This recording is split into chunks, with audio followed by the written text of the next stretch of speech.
Hey there, and welcome back to Observation at Freddy's Missing Location by Hollowbat over on GameJolt. Now, for those who haven't seen this game before, this is a FNAF fan game that is trying to mix FNAF 1 gameplay, essentially, with a bit of a twist, and observation duty with the anomaly finding, spot the difference gameplay, and this is going to make the story breakdown a little bit different compared to my previous ones, if you've seen them before, because usually, with story breakdowns, we go through phone calls, endings, 8-bit minigames, so on and so forth.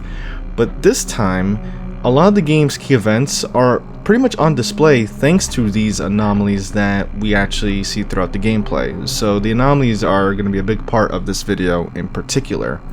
But with that said, the game takes place in 1985 at your local Freddy Fazbear's Pizza. This location ran into a bit of a controversy a few months ago, and now reports of health issues and hallucinations are tarnishing this establishment's reputation. You're a night guard who begins to take a couple of shifts at the pizzeria. Not too much though, it's kind of like a part-time position at this point, considering your already busy schedule. But this upcoming October, you're dedicated to getting 5 shifts. Now, with regards to the story, this will all sound quite familiar, but there are some twists and change in the story, so bear with me. And of course, with that said, spoilers ahead. Now, of course, first we have to go through the gameplay. This game in particular has fairly identical gameplay mechanics to that of Five Nights at Freddy's, but with a few twists, besides the anomaly finding aspect of the game. The main differences are with Freddy and Foxy, with a few tweaks for Chica/Bonnie. As you may know, Freddy moves whenever he laughs, but in this game he can actually hide his laughter, allowing him to sneak to your office, move undetected. If you see him move to another camera without laughing, for example, you need to shut the door on the side that Freddy is located, and keep the door shut until he laughs again. Now, this adjustment to Freddy's gameplay is my favorite because it enforces the need to go on camera and look around the entire establishment rather than just stare at Foxy all night. It reintroduces the camera into the main gameplay loop essentially, especially when playing on those higher difficulty nights as I just mentioned, and even without the anomaly finding aspect of the game, this is still true. Now, Foxy's differences aren't as drastic. He's now capable of reaching your office from both hallways, and you must wait until he shows up on the hallway cameras before opening the door. So if he goes to attack you, obviously, normally in FNAF 1, you would have to just open the door as soon as he stops banging on the door, but this time you have to wait to see him actually show up in the hallway camera after he bangs on the door, so you have to take your time a little bit more in that case. However, with that said, it is also now possible to prevent Foxy from leaving his cove for the entire night, as long as you make sure to visit his camera frequently, around 10 seconds or so. So it's possible to just never see him. Now, with Chica and Bonnie, they are virtually the same. The only real difference in their mechanics is that they can stand near the doorways without entering, and this goes for Freddy as well. Also, shining a light on them while they try to enter the office ensures that they leave the door more quickly. Now, of course, the star feature of this game's gameplay is the anomaly finding aspect, which works very similarly to observation duty. During your shift, you must spot anomalies in the cameras. You don't need to identify the type of anomaly on camera though. You can just find out if there's an anomaly and then just refresh the camera to get rid of it. This technically makes it possible to guess your way through the night, but you'd have to be extremely lucky, and that's because if you refresh a camera that has no anomalies, a new anomaly will appear on any one of the other cameras. Of course, if you have too many anomalies, Golden Freddy will appear in your office, serving as a single and final warning. If you spot Golden Freddy in your office, of course it's not too late, you can still refresh anomalies to get him to go away. But if you try to go on camera once he's in your office and don't find any anomalies, and you put down the camera, he jump scares you. All this on top of the fact that there are actually a total of 227 anomalies in game, including the recently added kitchen anomalies, so guessing your way through this would be incredibly lucky. But of course, that covers the gameplay aspect, and now we can get to the phone calls and the main nights in general. When you start a new game, you get the standard help wanted clipping in the paper, as well as an article about a man that is believed to have lured 5 children using a cartoon mascot suit, leading to their disappearances. No evidence has been found, however, since the costume, bodies, and suspect have all gone missing. Your first night is on September 8th, And given that this isn't your first shift, the phone guy only goes over what's new, like the anomalous hallucinations. There's this rumor that former night staff have been spreading that the camera footage doesn't always line up with reality. Chairs pulled out, balloons misplaced. Not to worry, they've already been let go for slandering the company at a time like this. Ironically enough, the phone guy realizes that their words had more credit than initially believed. He chalks it up to visual artifacts due to the camera's past recordings, but these visual artifacts have stressed former night guards to the point where they saw a mascot in the office, being the Golden Freddy suit. Now, as long as you refresh the cameras whenever you see one of these artifacts, you should be fine. That just leaves you to watch cameras along with dealing with the animatronics. You might notice during your shift that there is the sound of someone banging on a door near the restroom camera from time to time. Something that you never seem to investigate, but it's a bit of an ominous detail that's never explained. After each night, or even losing, you'll get a little after-action report detailing some of the things you've done during the night, such as how much power is remaining, how many times have you flipped the camera, how many anomalies you've found or didn't find. And of course, if you lose, you get a general tip to help you succeed next time. If you beat night 1, you get a little message from someone stating, "He brought us back to the room. Never wanted to see it again." Now this is one of the spirits, assumingly the one that possesses Bonnie based off the text color. The spirit says that they never want to see the room again, suggesting that they've been in the room before. This is referring to the back room where the children are killed in FNAF, but we'll get to that a little later. Your next shift is on September 11th, and you're needed more now than ever, due to another batch of health hazard complaints. Nothing else is revealed by Phone Guy, and Night 2's after-action message is from Foxy Spirit this time, stating that Rabbit put me alone in the cove. It's too crowded here. Now this line would have to reference when the killer brings the Foxy suit back to Pirate's Cove after the child possesses it. It's not like he dragged the actual kid back there and kept him there, he has to be in the suit, hence the phrase, "It's too crowded here." Now quick detail, I assume that the killer in this story is still William Afton. There's nothing to suggest that it isn't, or any clues to suggest it might be someone else, and considering that the main story is kind of following the guidelines for FNAF 1, I'm going to stick to that assumption, but I'm probably not going to use the name William Afton much in this video. Now of course our next shift, Night 3, is on the 21st of September, with no new information revealed from Phone Guy. However, the message after Night 3 is from Freddy's Spirit this time, who says that the rabbit brought us in, put us in, brought us out. This is referencing the killer luring the children to the back rooms, stuffing them into the animatronic suits, and bringing the suits back out, which would eventually lead to those health concerns that are plaguing the restaurant. Now it's Night 4, October 3rd, where the phone guy reveals that apparently you were never supposed to be hired in the first place. It only happened due to some miscommunication between the CEO and management. Hey, I need to break some news. I guess there was a miscommunication between management and the CEO. Night guards were never supposed to be hired, so we're being let go. So, as a result, you're all being let go, with some nice severance pay and an NDA to go along with it. Of course, despite the fact that this shift leads to your termination, you decide to search through the phone's old records, which may lead you to someone. It's not clear who we're looking for, but we clearly have an ulterior motive for working here, so chances are we'll be back soon. My guess is that they're looking for the suspect responsible for the missing children. Now your official firing date is on the 10th of October, with a notice of termination for stealing property and disclosing company policy. You also received a check for $1,080.50. Now this part about stealing property and disclosing company policy might be tied to you searching the phone records, though I'm not sure what they mean by disclosing company policy. However, this detail isn't really mentioned again, so it's probably not too big. It's probably meant to be a more legitimate reason for termination. However, despite this, you do return 2 days later. You don't receive any phone calls on this night since you're not supposed to be here. Now at this point in the game, there are two possible endings that can be attained on this night. We'll dub these the good and bad endings. The bad ending is obtained during Night 5 if you fail to keep up with the anomalies in the restaurant, aka a Golden Freddy jump scare. Normally when you lose, you get the after action report and have the option to view your missed anomalies, retry the night, or continue back to the main menu essentially. Get caught by Golden Freddy, however, and he tells you to save me.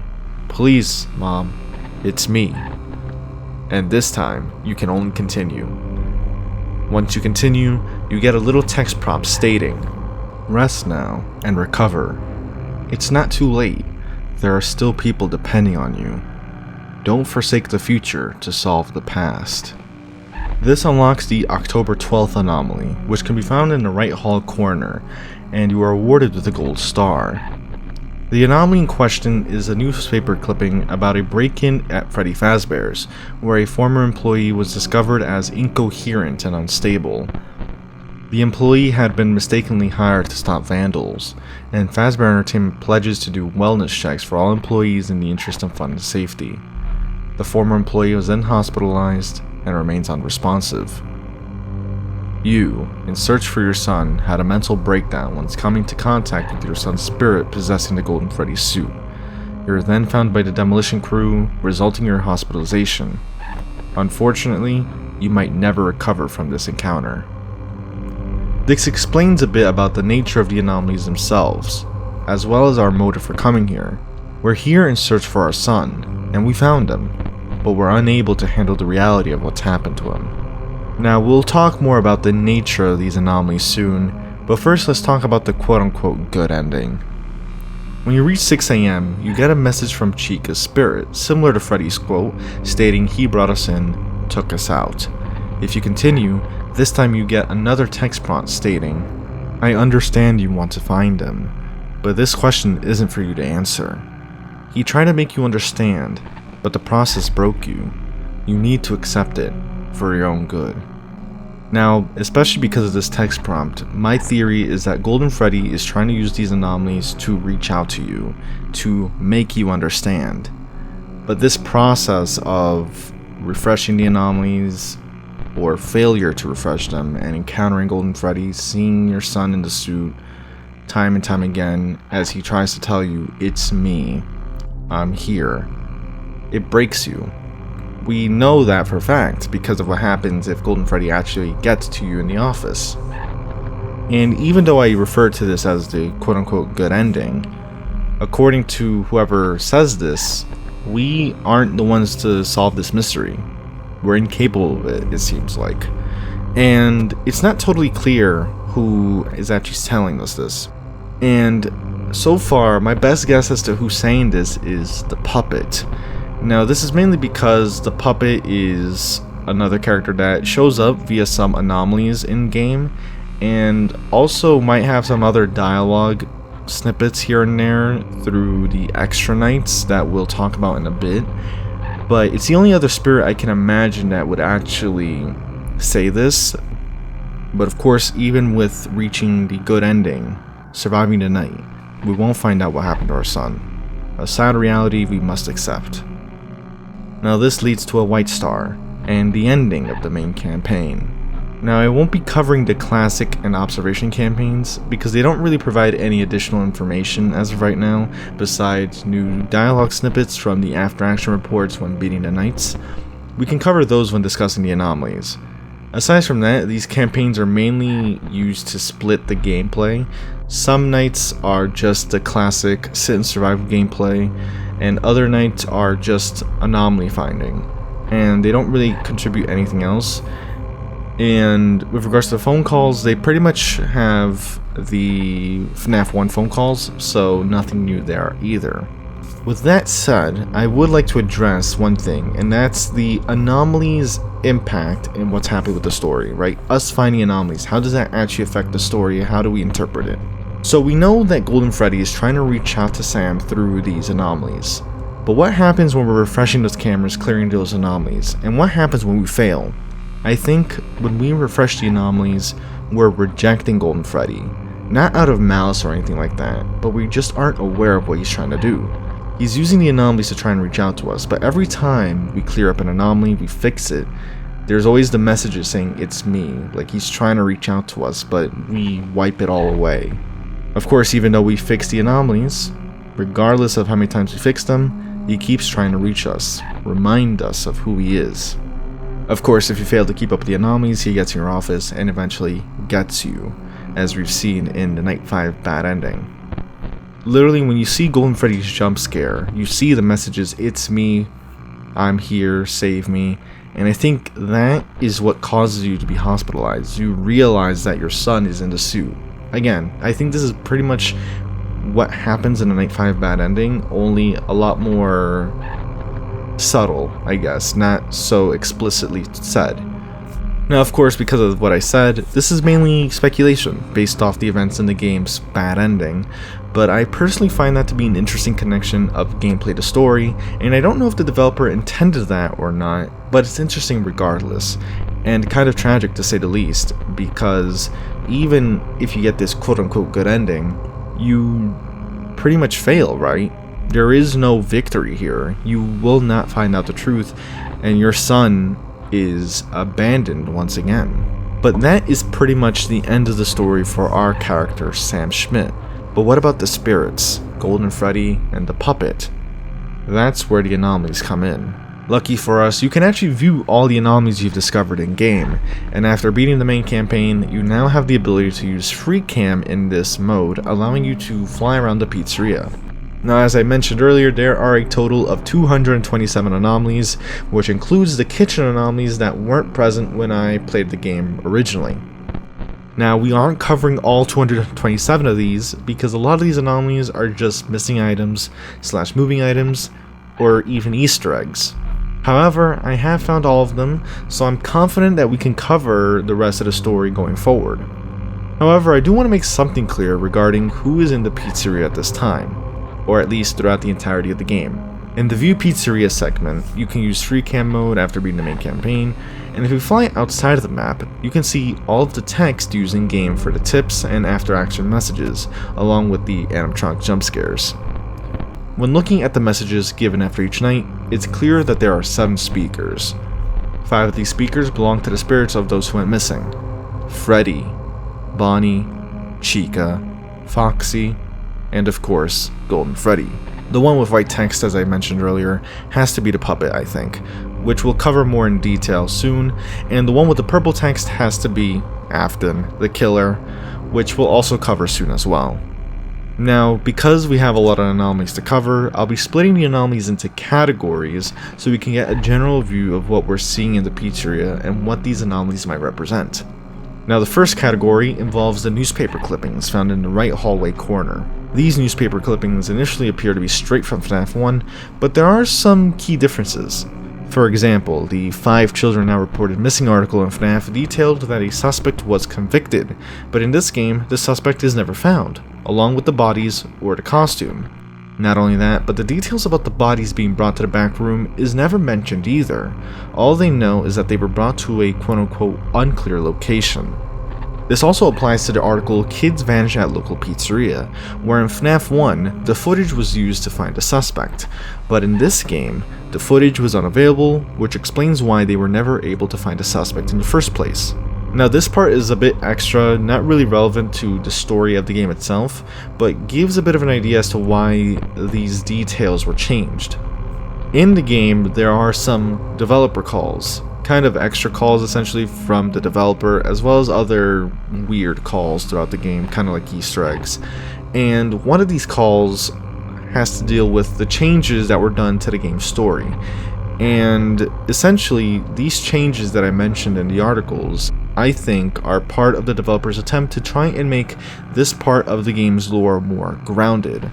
Now, there is one newspaper clipping that isn't part of FNAF 1, and that's from the 11th of October, revealing that the pizzeria was due to begin demolition on the 15th as a result of the various health concerns.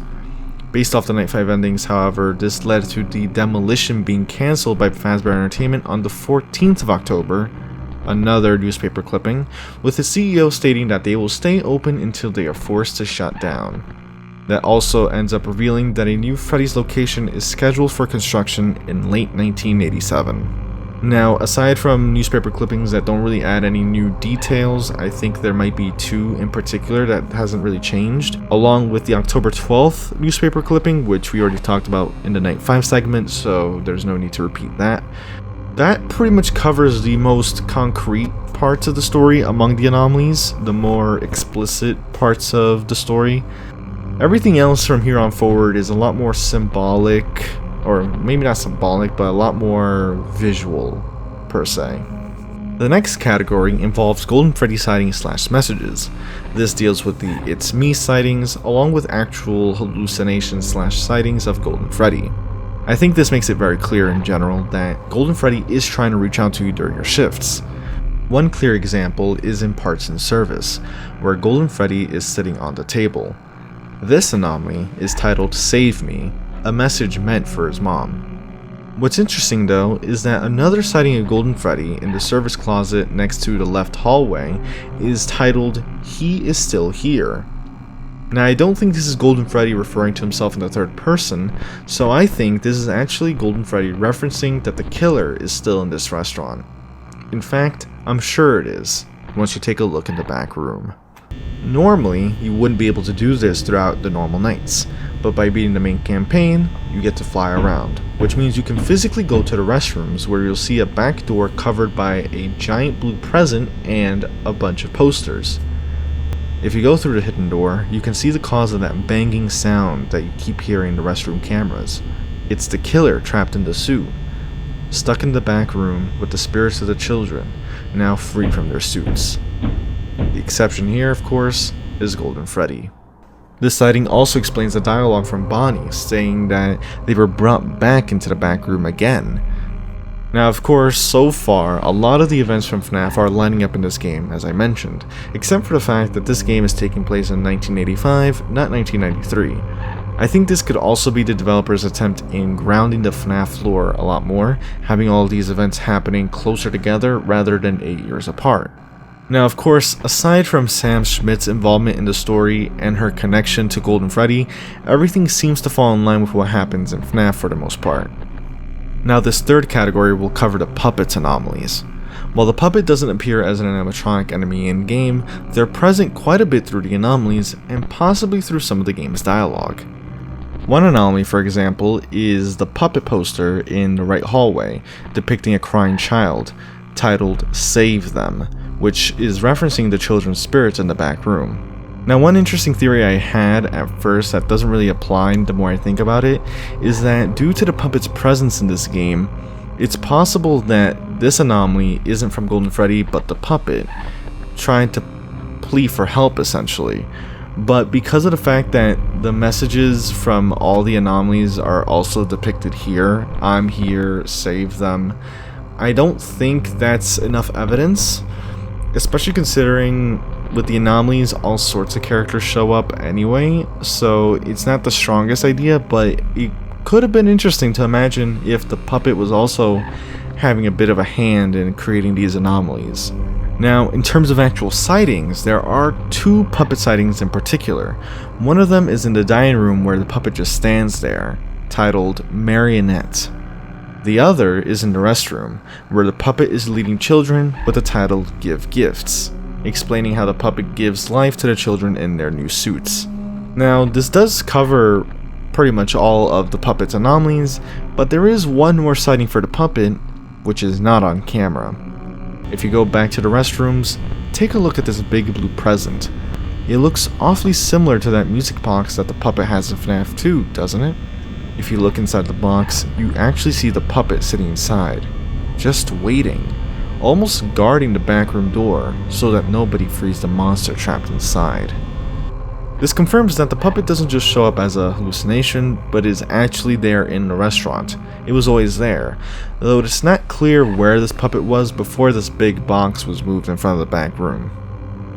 Now, this final category consists of anomalies that depict some of the events mentioned in the newspaper clippings, which are mainly in the dining area and restrooms. Now, obviously one of these anomalies would have to be the Give Gifts anomaly, which we pretty much already covered. However, there are anomalies that are depicting the disappearances of the children, such as the anomaly titled June 27th, for instance, which depicts a man pushing a Freddy suit towards the back room. Considering that 2 children went missing on the 26th of June, according to the newspaper anomalies, this is likely when the man hid the bodies in the suits.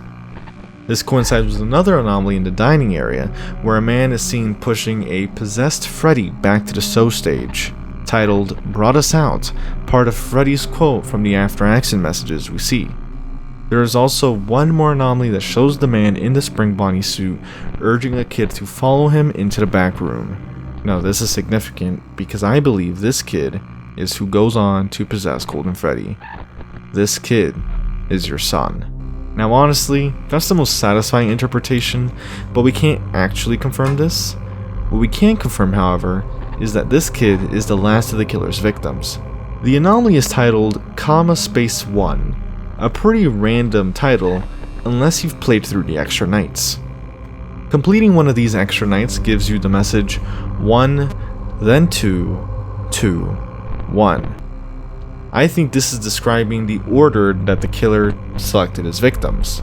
I think this anomaly is telling us that this was the last kid to be killed by the mascot killer. Now this message is assumingly given to us by the puppet, who would have to be the first victim, and the last 5 victims are all from this restaurant. It would make sense for the puppet to have seen how the killer grabbed all the kids and in what order. But those are pretty much all the anomalies that help give more context into the events that happened throughout this game, in exactly how they happened, from Spring Bonnie's murders to moving the bodies to the puppet giving gifts. And then we have Sam Schmidt's side of things. That pretty much goes on to wrap up the entirety of this game's story so far. Like I said, this game's story is somewhat consistent with FNAF, with some adjustments that help make the story more quote-unquote realistic/grounded. The key differences really revolve around our own character, Sam, who's here to investigate their son's disappearance. Now, of course, there are 2 more planned games after this according to the game page, so I'm curious to see where it can go, but I'm happy with this interpretation of the game's anomalies and story. But of course, with all that said, I hope you did enjoy.